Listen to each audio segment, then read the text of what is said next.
Okay, so this video is going to show you, again, sorry it took so long. I've been pretty busy. Anyway, like I said in my post on the forum, this video is going to show you how to better create elevation and plan view drawings using your Project Explorer structures and work plane sections. Now, I've already created elevations using the Create Level Above tool, as you can see right here. Second floor, third floor, fourth floor, fifth floor, and then a roof. And I'd show you this, but you really need to mess with it yourself in order to figure it out, because it's not that there's a learning curve, it's just that the way of approaching the situation to use this tool is it's not the best in my opinion, but I like it anyway. Okay, so I'm going to move this Structures tab off the page and we'll access it when we need it, okay? So I am going to choose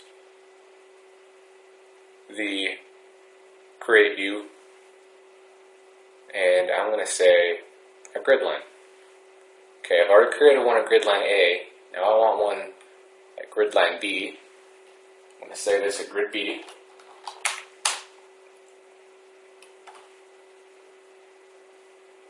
And you can choose your default views. I usually like to go for the front view. Okay, do that again. Grid line C.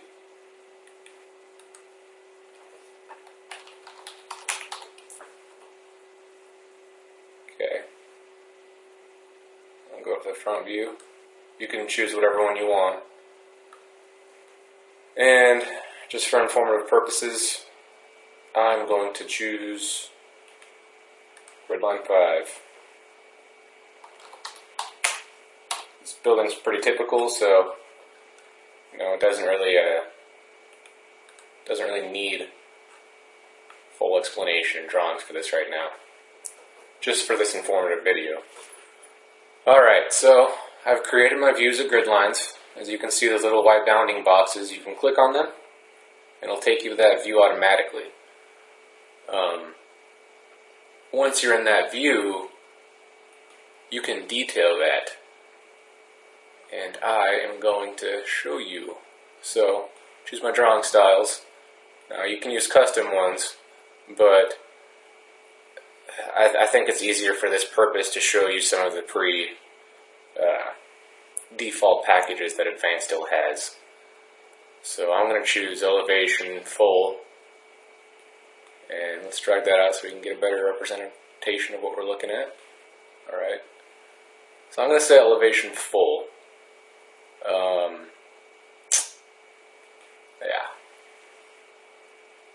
And so this is pretty large, so I'm going to say 1/8 inch. And viewport is good. Alright. Next step, you will choose what size of paper you want to put it on. So ANSI D is pretty much the same thing as ARC D, except the layout is a little different, but you can adjust that if you want. So I'm going to choose ANSI D and go there. Now from here on, you can choose where your model view needs to be.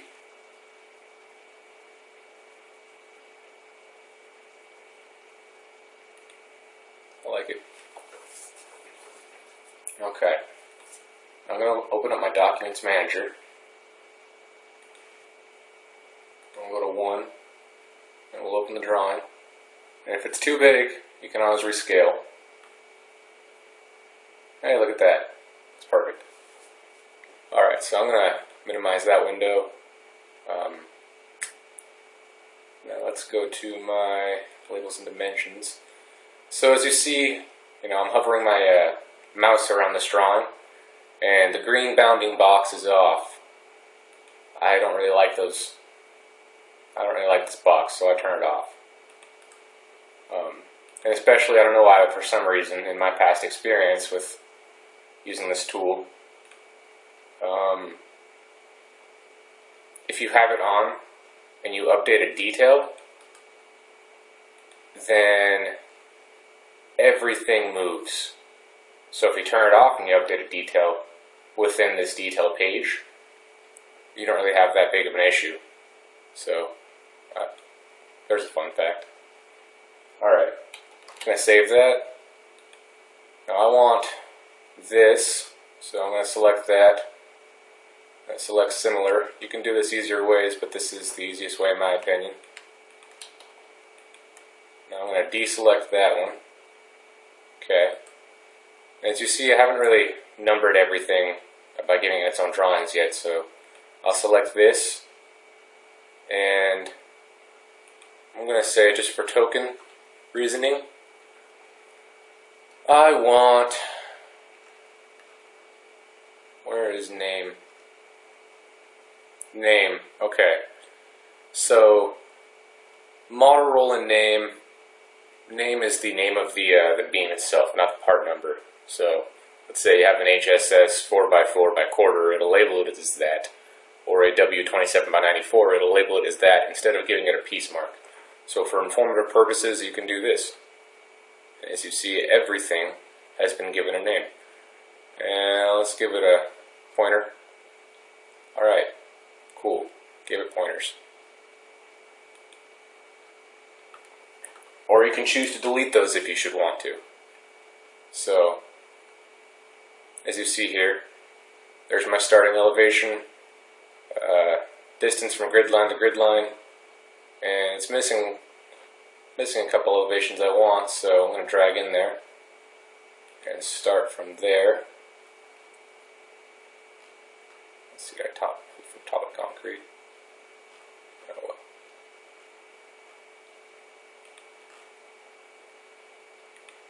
Okay.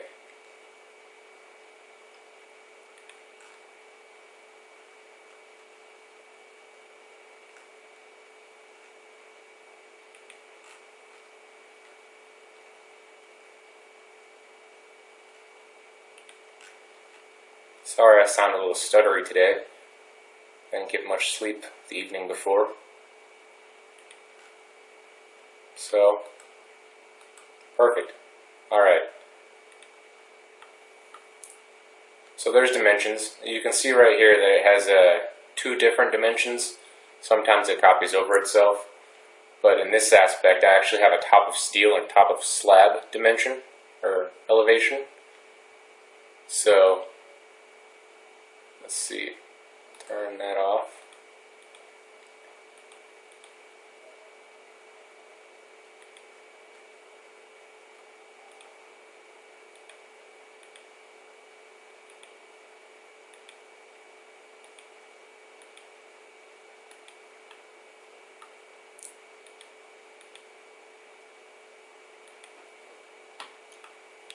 Now there's easier ways to do this, but it's not always but in my past experience with this program, I've been using it for about 4 years now. 3 years now, I'm sorry. The easiest way to do it is oftentimes not the most efficient way, so yeah, there's that. Okay. Now, I have a top of steel dimension, as you can see right there, and a top of slab dimension.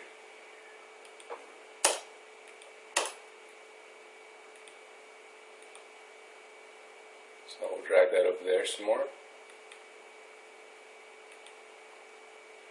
Okay.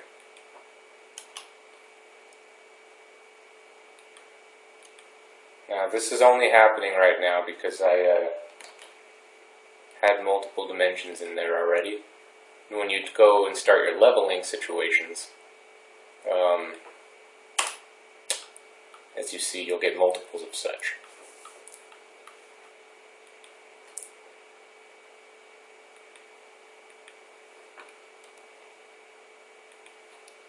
this can be avoided by using the Project Explorer tab and only using the Create Level Above tool. But I didn't do that.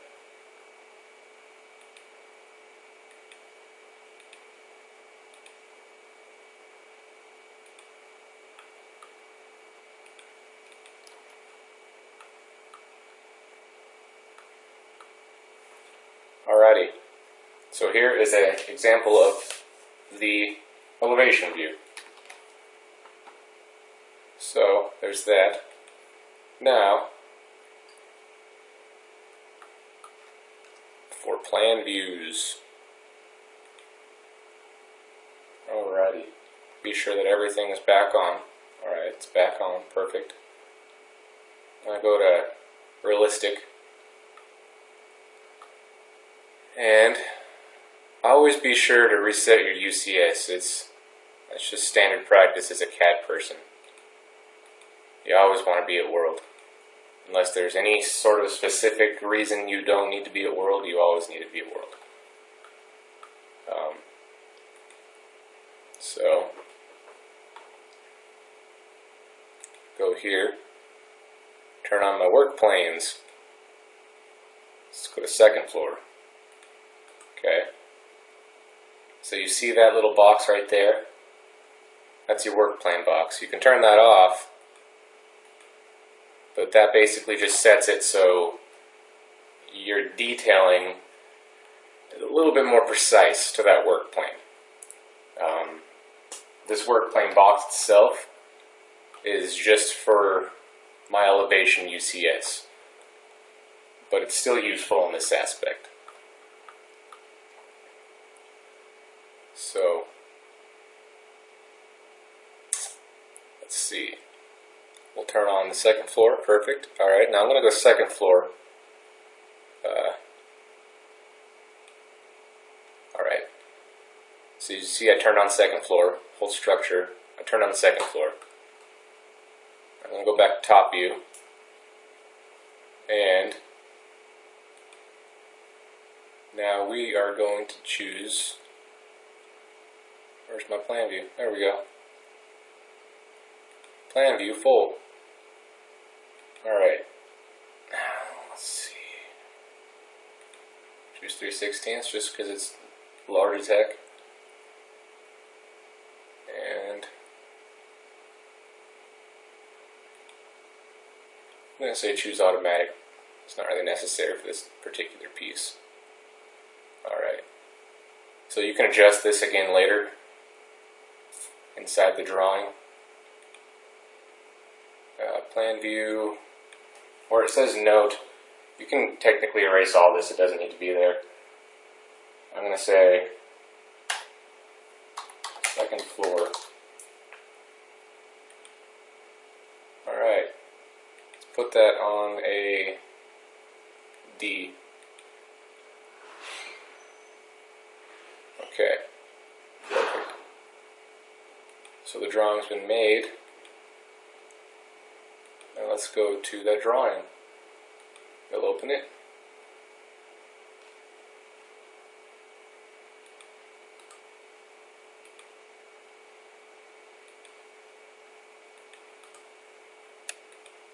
So you can see it's large. It's very large. Okay, I'm going to go to Unlimited.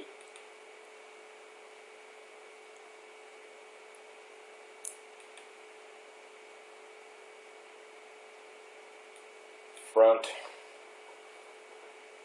16 feet, well, 14 feet.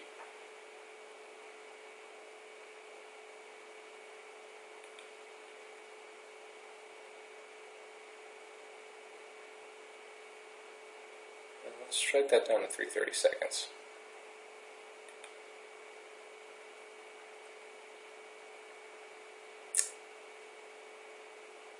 I'm going to show you not an easier way, but a more intelligent way to create an elevation view or a plan view after this.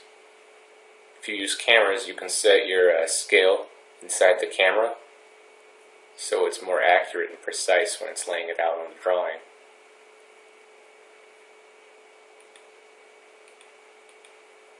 Okay, so I'll enable that bounding box again. Move it up. Move it on up.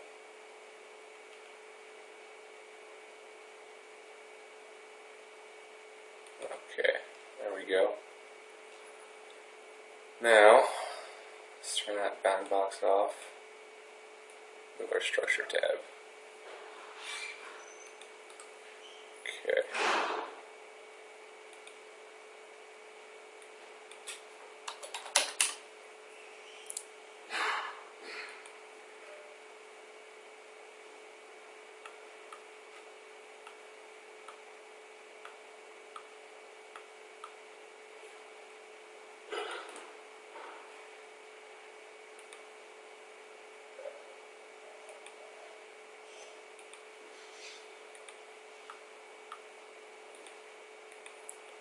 Now the only reason this is taking a little extra long is because I like to place my grid lines by hand instead of using their automatic tools. So I'll use single grid lines instead of multi-grid lines. That way I don't have any issues. Like for say right here, when I used the multi-grid line originally, I had a second grid line next to my first one that was a 16th away from it, and I don't know why it does that, but it just does. Alright, so select all your tools that you're going to use. Select all your beams that you'll have present in the drawing. Click Advanced Properties. I'm going to click Name.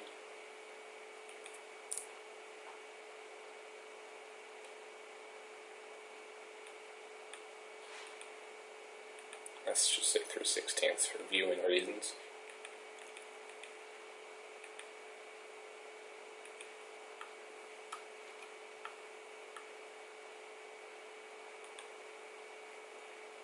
Okay, so my region has been detailed. My outside skeletal building has been drawn and auto-magically dimensioned. But some of the more important information as far as beam spacing in here has not been automatically dimensioned. You can set it that way inside of your drawing style manager, or by creating custom drawing styles. But that's a whole different subject.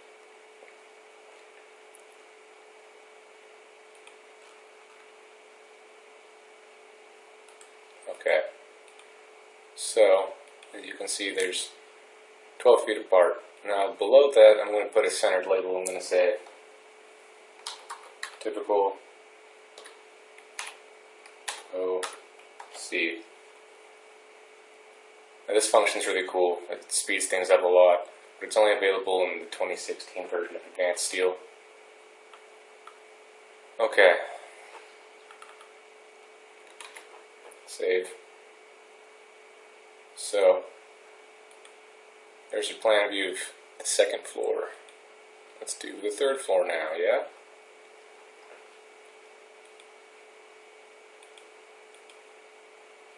Good. As you can see, your bounding box for your work plane is always above the area that you need it to be. Okay. So, go to my advanced tool palette, and from here, I'm going to create a camera.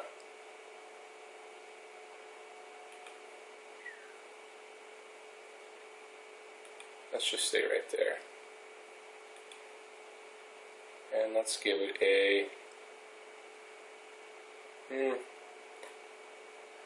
say overview. Description. Third floor plan. Camera. Okay. Detail style. Oh great, getting a phone call.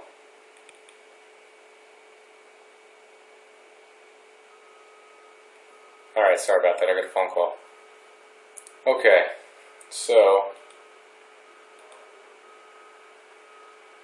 I have set my camera. Okay, it's that little guy right there. You can change the color of it, but mine's blue right now. And viewport,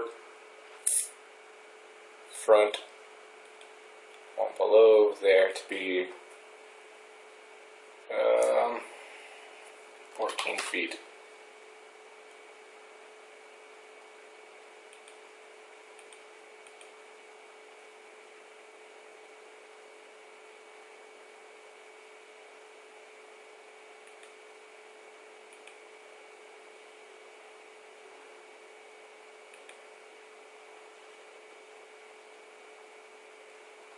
Okay.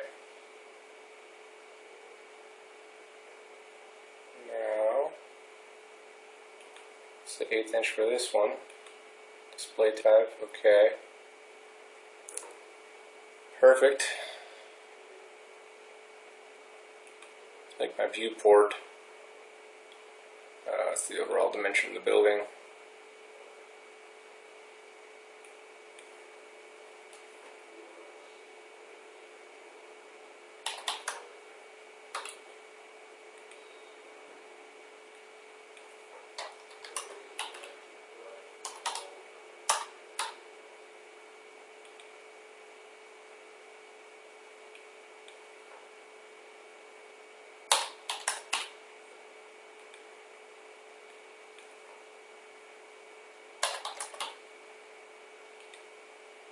Whatever. And then Y. The Y in this view is going to be 196 feet. See, remember the length, just not the width. Remember the width, just not the length. Alright. So, there's that. You don't have to see that box. You can turn it off if you so choose. As you see, it's created on the work plane. This only happens if you are precise with creating it on the work plane.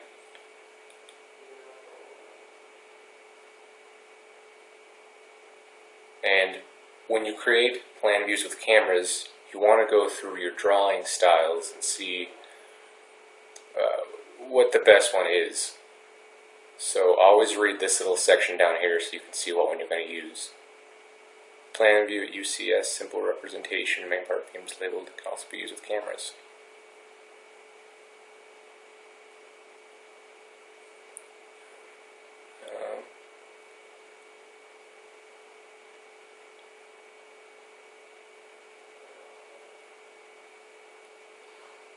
Anchor base level UCS. Do this one.